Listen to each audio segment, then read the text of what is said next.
Hi there to all of you. I am your narrator, Rebecca. I want to tell you my tale today.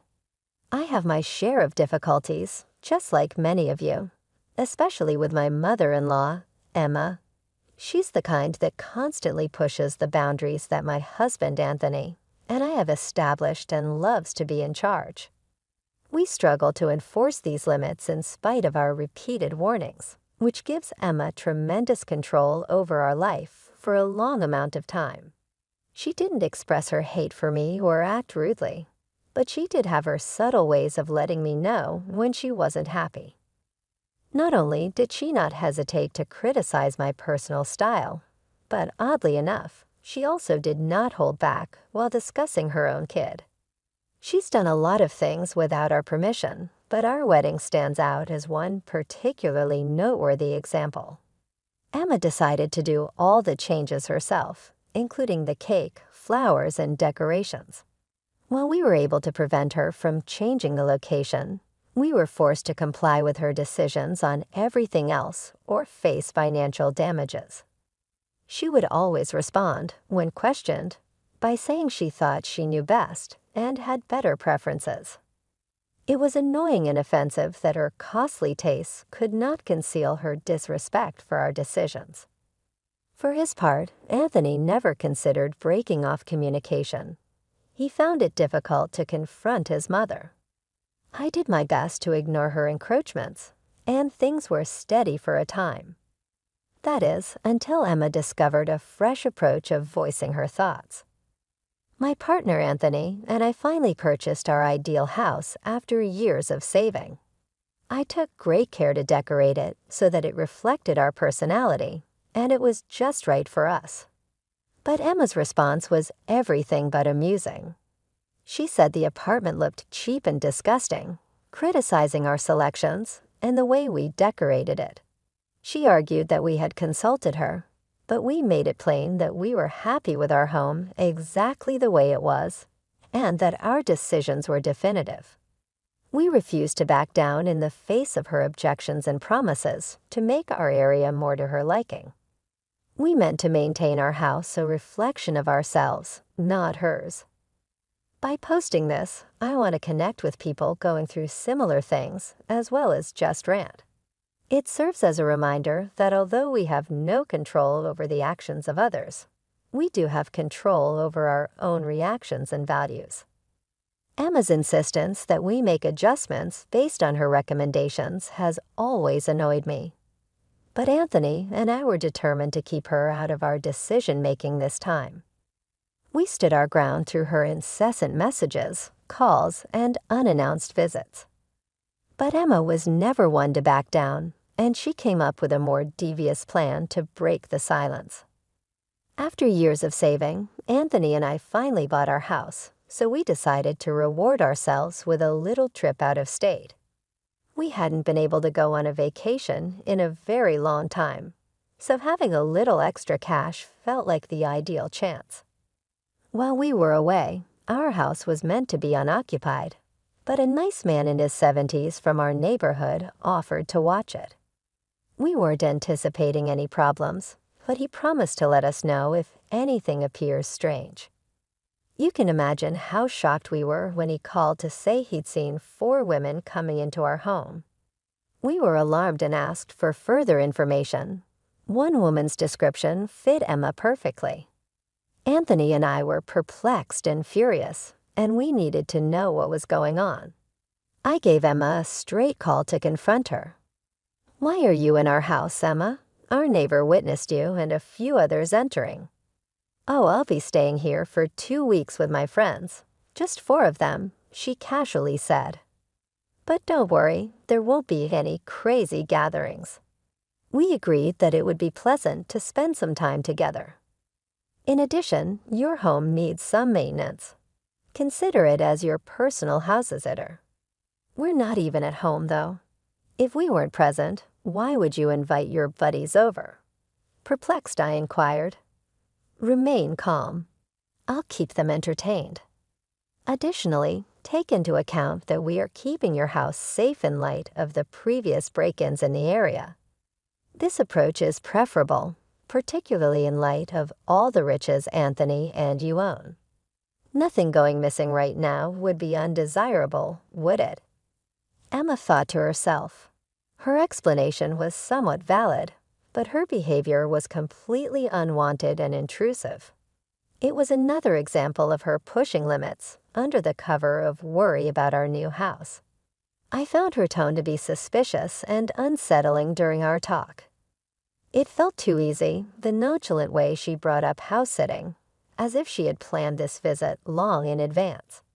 I had a few concerns when she showed up with pals without warning, even though I knew we weren't home. It seemed like she had entered our home with her key, and I feared to think of what may have occurred if our neighbor hadn't seen and let us know straight away. Although I was appreciative of his watchfulness, I couldn't get rid of the uneasy notion that made me wonder whether I was being too thankful. I told Anthony about my worries and how uneasy I felt that Emma was inviting strangers into our house. I found it difficult to grasp her intentions, and it simply didn't set right. Anthony seemed to take it in stride, believing it was fortunate that someone was looking after our home, which might deter burglaries. But my worries extended beyond the threat of theft. Emma's history of overstepping boundaries was well documented in our experiences with her, and this felt like another glaring example. He tried to reassure me, suggesting we address the issue with Emma once we returned home. He acknowledged that his reluctance to confront his mother had to change, especially given her recent actions. I understood his difficulty, knowing that Emma had raised him alone, but something had to give. I still felt anxious, not entirely reassured by Anthony's resolve. The following day, our neighbor's call only heightened my unease. He asked if we were still on vacation, and I explained Emma and her friends were at our house supposedly to keep it safe.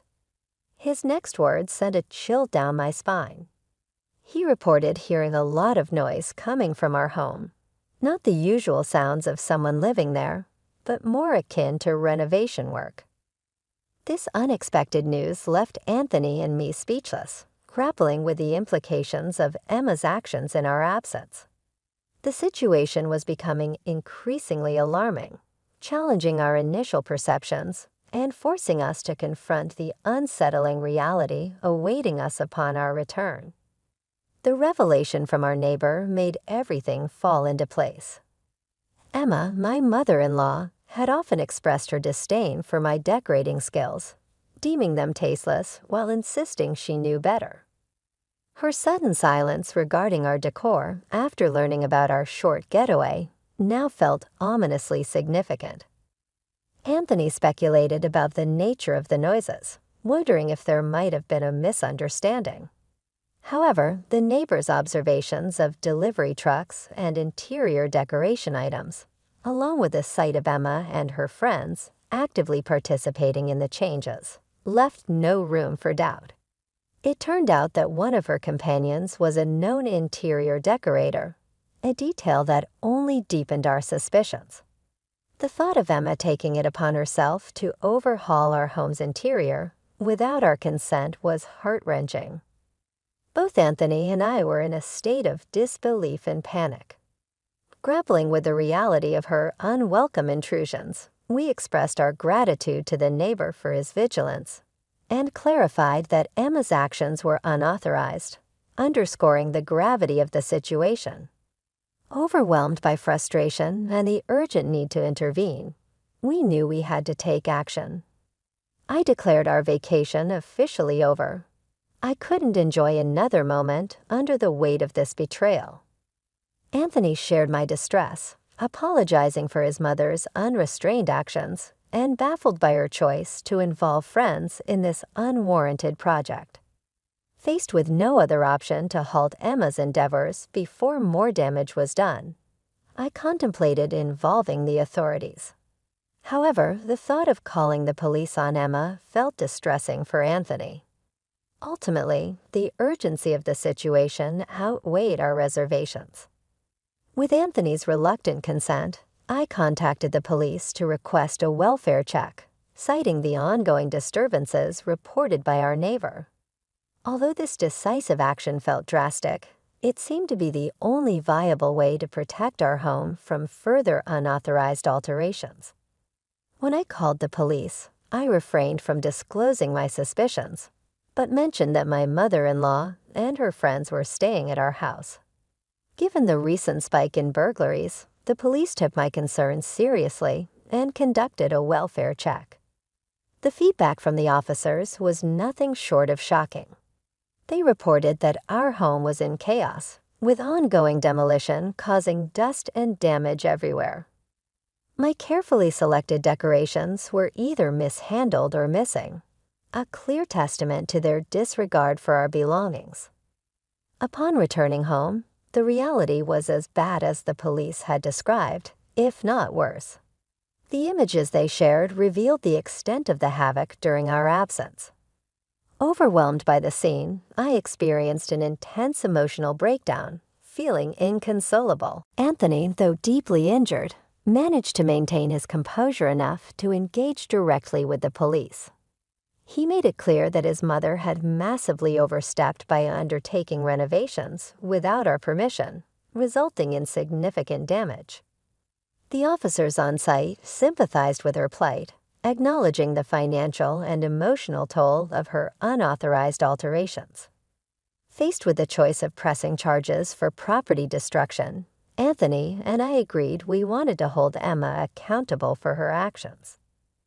The police were supportive, offering to initiate the legal process on our behalf and promising to provide further documentation of the damage. In the meantime, we arranged for my sister to watch over the house until we could return. Anthony took charge, determined to ensure his mother faced consequences for her recklessness, while I unleashed every curse I could muster. In my state of distress, I struggled to find the right words to express my feelings about Emma. However, Anthony handled the situation with a level of calm and decisiveness that felt nothing short of heroic. He promptly arranged our return flights, determined to tackle the aftermath of Emma's intrusion as quickly as possible. Our immediate focus shifted to rectifying the chaos she had caused and beginning the arduous process of rebuilding what had been carelessly destroyed. Upon our arrival back in our hometown, we wasted no time and headed straight to the police station to take formal action against Emma's unauthorized renovations. We presented the officers with photographs showcasing our home's original state alongside the devastation she had inflicted. The officers were visibly appalled by the extent of the damage and suggested we pursue legal action for the havoc she had wreaked. My frustration and anger reached a boiling point as I became resolute in ensuring Emma learned a harsh lesson for her actions. Our decision to confront her at the police station, where she was being held, stemmed from a desire to face her directly and make her understand the gravity of her behavior. When we finally saw Emma, she responded with a feigned innocence and confusion, questioning why she had been incarcerated, as if she were unaware of the chaos she had caused. Her lack of remorse, coupled with her insistence that she was merely helping us by imposing her taste on our home, was infuriating. Anthony equally insensitively challenged her delusion head-on, confronting her audacity and utter disregard for our wishes and property. Emma's defense stripped with entitlement as she asserted her intentions were to enhance our home, completely oblivious to the personal and financial turmoil she had created. She even had the audacity to critique my taste, proposing to fix everything if released, unaware of the severity of her actions. However, our resolve was unyielding. We informed her that she would never be allowed near our home again, and that we were pressing charges for property destruction. It was in that moment that the reality of facing legal consequences seemed to dawn on Emma. Panic set in as she turned to Anthony, carefully trying to portray me as the villain for insisting on accountability and pleading for his intervention. Her desperate plea, however, fell on deaf ears. United in our decision, we were determined to see the legal process through, ensuring that Emma faced the repercussions for her unwarranted intrusion and alterations to our home. Watching her grasp the reality of her situation marked a pivotal moment in our stand against her overbearing and invasive behavior. Anthony unequivocally supported my stance, and as he spoke, I could see Emma's astonishment. "Mom, Rebecca's right," he asserted. "By transforming our home according to your preferences, you've disregarded our boundaries. It's time to face the consequences." After everything that had transpired, this was the final straw. Anthony firmly stated the breach of trust and respect that had occurred. Despite Emma's protests and her attempts to sway him with emotional appeals, he remained resolute. He emphasized the necessity of compensation for the sense of damage she had caused, highlighting the serious financial implications she now faced. When confronted with the reality of her actions and their consequences, Emma broke down. She hadn't anticipated the lawsuit or the significant dent it would make in her savings. Her tears and pleas for mercy were a stark contrast to her previous sense of entitlement. However, her claims of financial hardship did little to sway our decision. "You should have considered the consequences before taking such drastic actions," we countered. Her appeals for leniency, cloaked in claims of good intentions, were dismissed. Anthony and I recognized them for what they were: manipulation tactics. Our resolve remained firm, and despite Emma's tearful apologies and last-minute remorse, the damage to her home and our trust was irreparable. Leaving her at the police station, we returned home ready to rebuild from the turmoil she had caused. Emma's release on bail and her subsequent uninvited appearance at our home only reinforced our decision once again. Anthony firmly delineated our boundaries, insisting on no further contact. Emma's desperate attempts to regain favor only confirmed the necessity of our actions in setting these boundaries and holding her accountable. We made the decision to stay in our damaged but still livable house because we were determined to prevent more disruptions to our home, calm in future. We filed a lawsuit to demand compensation, and in the end, the judge found in our favor, ordering Emma to make large reparations. She just avoided jail time, but she was also mandated to pay our attorney's fees. Emma started crying again as the judge showed his contempt for her behavior. But any compassion we might have had for her had long ago faded. All she was doing was dealing with the fallout from her decisions. Emma's pals and other members of her social circle, who had been part of her scam, immediately stopped hanging out with her because they didn't want to be linked with her foolishness. Emma came to us in tears after the court's ruling, pleading for our forgiveness and expressing her sorrow over her financial situation, which had gotten worse because Anthony had stopped giving her assistance.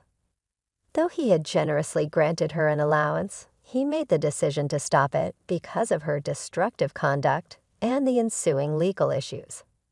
She begged fervently, emphasizing her precarious financial circumstances, but we were unmoved. Anthony remained steadfast in his determination and emphasized the need of accepting responsibility for one's conduct. Emma proposed that we move into our guest room as a way to patch things up and maybe get our finances back on track, but we flatly refused. Anthony signaled that she was no longer welcome in our house or in our life, indicating that we would need some time to recover and reevaluate where she fit in, if there was still room for her. Emma's amazement and despair at Anthony's position culminated in a tearful incident outside our door. But we were determined to break things up since we had personally seen her deceptive behavior. In the months that followed, we felt a renewed sense of tranquility. Anthony and I were able to adopt a more carefree and optimistic attitude on life, since Emma's critical presence was no longer there. This experience made us think about keeping this distance indefinitely in the hopes of a future devoid of conflict and meddling. In the hopes that this choice would help us live the happy, fulfilled life we've always imagined, We look for guidance and understanding as we travel through this process.